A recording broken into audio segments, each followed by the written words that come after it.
क्रांतिकारी जय भीम, जय भारत, जय संविधान. मित्रांनो, आंबेडकरी समाजाचे मते आहेत, वोटिंग आहेत, पण सत्ता नाही. त्याचं कारण काय? चला आपण जाणून घेऊयात या व्हिडिओमध्ये. आज मुंबईसह महाराष्ट्रातील अनेक महानगरपालिकेत पाहिले तर एक कटू सत्य समोर येते. आंबेडकरी समाजाची मते आहेत, पण सत्ता शून्य आहे. हा प्रश्न योगायोगाचा नाही, तर हा आपल्या राजकीय, सामाजिक आणि संघटनात्मक अपयशाचा परिणाम आहे. आंबेडकरी समाज मोठ्या संख्येने शहरामध्ये वास्तव्यास आहे. स्वतंत्र वसाहती, झोपडपट्ट्या, चाळी, मोठ्या मतदारसंघामध्ये निर्णायक मतदान शक्ती असूनही एकही आंबेडकरी नगरसेवक, आमदार किंवा प्रभावी प्रतिनिधी निवडून येत नाही. ही बाब गंभीर आत्मपरीक्षणाची मागणी करते. बरोबर बोलतात मित्रांनो. एवढी संख्या असून मतदान खूप आहे, पण निवडून काय येत नाही. नगरसेवक येत नाही, आमदार येत नाही, कोणीच निवडून येत नाही. पुढेही पाहूया आपण. सत्ता दुसऱ्यांच्या हातात का जाते? आपल्या वस्त्यांमध्ये भाजपा, शिवसेना, काँग्रेस, राष्ट्रवादी किंवा काही ठिकाणी MIM सारखे पक्ष निवडून येतात. हे पक्ष निवडणुकीच्या वेळी आपल्या दारात येतात, आश्वासने देतात, काही तात्पुरत्या सुविधा देतात आणि निवडून आल्यानंतर मात्र आंबेडकरी समाजाचे मूलभूत प्रश्न दुर्लक्षित राहतात. शिक्षण, रोजगार, घरकुल, सामाजिक सुरक्षा या विषयांवर ठोस काम होत नाही. उलट समाजाला कायम आशित ठेवले जाते. म्हणजे फक्त आश्वासने दिले जातात समाजाला की आम्ही हे करू, त्याचं काही करत नाहीत. शिक्षणाऐवजी भावनिक मुद्द्यावर गुंतवले जाते. शिक्षण दूर ठेवतात. भावनिक मुद्दे, महापुरुषांचे मुद्दे असतील, स्मारकाचे मुद्दे असतील, पुतळ्यांचे मुद्दे असतील किंवा हिंदू, मुस्लिम धार्मिक मुद्द्यांवर गुंतवले जाते. जे महत्त्वाचे मुद्दे आहेत त्यांच्यापासून दूर ठेवलं जातं. युवक बेरोजगार राहतो. महिला आर्थिकदृष्ट्या असुरक्षित राहते. ही स्थिती चुकून नाही, तर नियोजित राजकारणाचा भाग आहे. खरी अडचण बाहेर नाही, आत आहे. आपण नेहमी दोष राजकीय पक्षांना देतो, पण खरी समस्या आपल्यात आहे. आपण स्वतःचे सक्षम उमेदवार उभे करत नाही. संघटनाऐवजी गटबाजी करतो. तात्पुरत्या फायद्यासाठी दीर्घकालीन नुकसान स्वीकारतो. मतदान करताना विचार न करता कोण देतो यावर निर्णय घेतो. म्हणजे मतदानाच्या वेळी आपल्याला कोण देतं, कोण म्हणजे पैसे कोण देतं हे बघतो. ज्यांनी पैसे दिले त्याच्याकडे आपण पळतो, त्याला मतदान देतो. आपण कामावर, शिक्षणावर, रोजगारावर अजिबात लक्ष देत नाही. आपण फक्त जे काही दिवस सुख देणाऱ्या पैशांवर आपण मतदान करतो आणि आपल्या येणाऱ्या 5 वर्षाचं भविष्य, आपल्या येणाऱ्या पुढच्या पिढीचं भविष्य हे फक्त 2-3 हजारावर विकून टाकतो.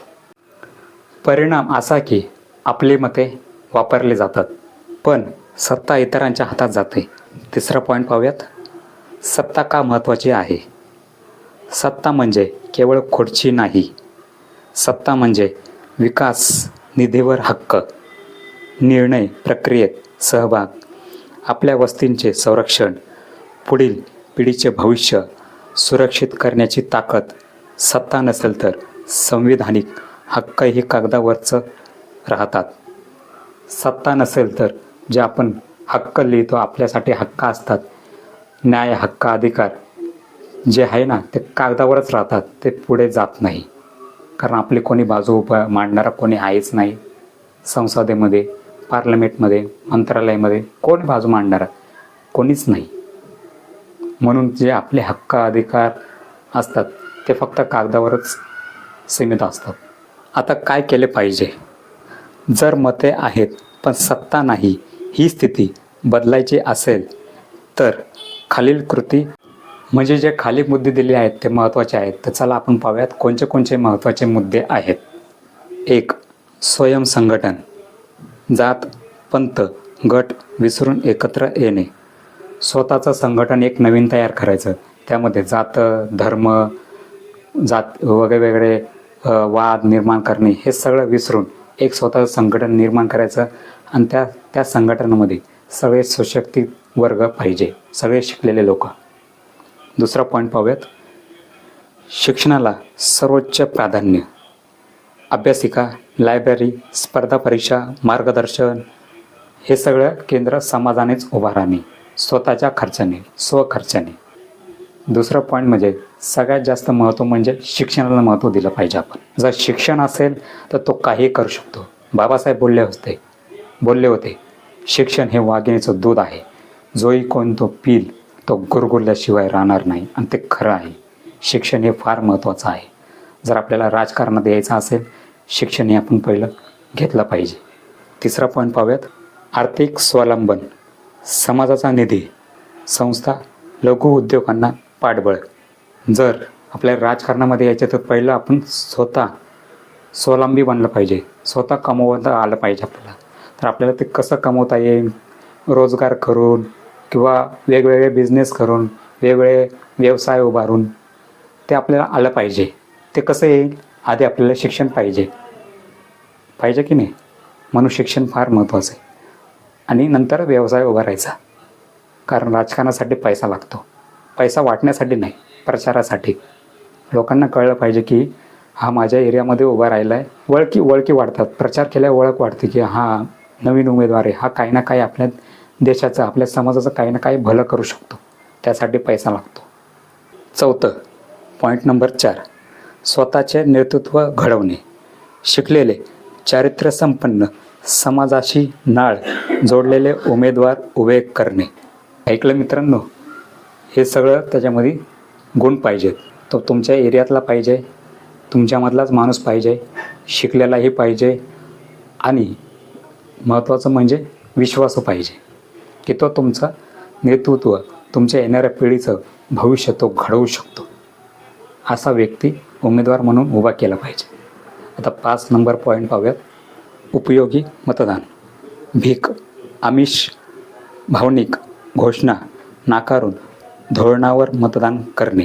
भीक, जे आपल्याला भीक देतात राशन म्हणून, आमिष पैसे देऊन, भावनिक आपल्या धर्मावर किंवा बाबासाहेबांच्या, महापुरुषांच्या भावनिक करतात. आपल्याला महापुरुषांच्या विचारावर भावनिक करतात. त्यांचे पुतळे बांधू, त्यांचे विहार बांधू, हे करू ते करू. पण कोणी शाळा, कॉलेज आणि जे आपल्याला लागतात अन्न, वस्त्र, निवारा, शिक्षण याच्यावर कोणी लक्ष देत नाही. आपल्याला भावनिक मुद्द्यावर भरकळलं जातं. त्या मुद्द्यावर न भरकता महत्त्वाच्या कामावर आपण मतदान केलं पाहिजे आणि ते आपल्याच माणसाला दिलं पाहिजे, जो सुशिक्षित आहे त्याला. आता महत्त्वाचं पाहूयात. डॉक्टर बाबासाहेब आंबेडकरांनी संविधान दिले, हक्क दिले, मार्ग दाखवला, पण सत्ता मिळवण्यासाठी संघर्ष करणे ही जबाबदारी त्यांनी आपल्यावर सोपवली.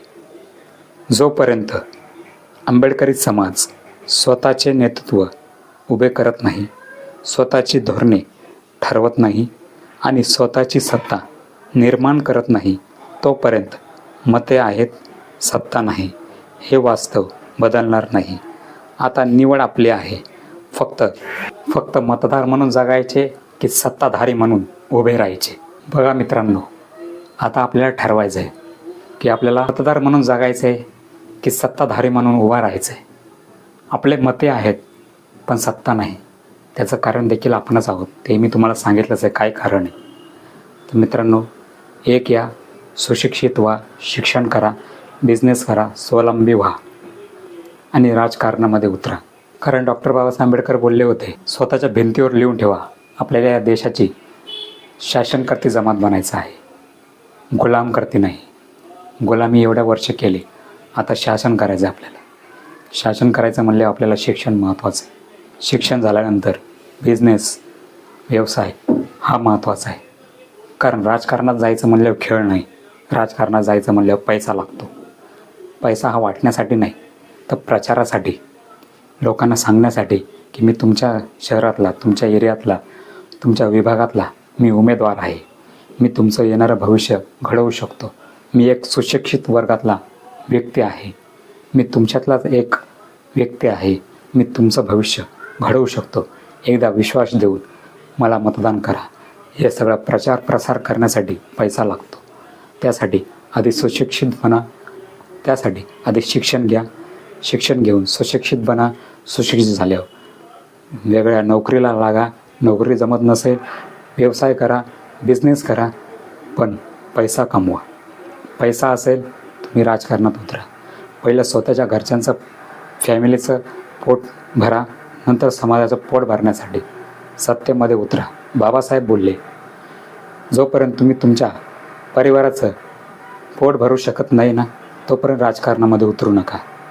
जेव्हा तुम्ही तुमच्या परिवाराचं पोट भरू शकाल तेव्हा तुम्ही राजकारणामध्ये उतरा. बाबासाहेबांचं वाक्य आहे, मी स्वतःच्या मनाने बोलत नाही.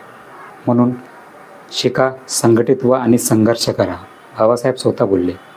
जे मी सांगतोय ते सगळे बाबासाहेबांचे वाक्य.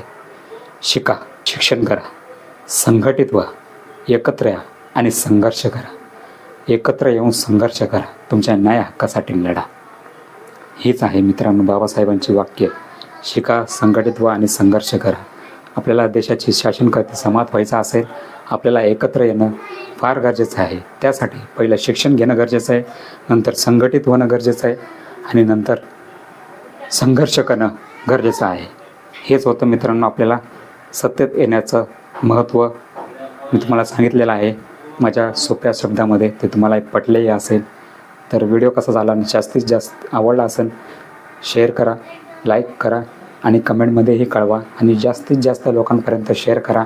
आपली सत्ता येण्यासाठी आपल्याला काय काय पाऊल उचलावं लागतील त्यासाठी.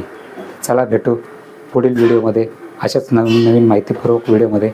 चला, जय भीम, जय भारत, जय संविधान. चला.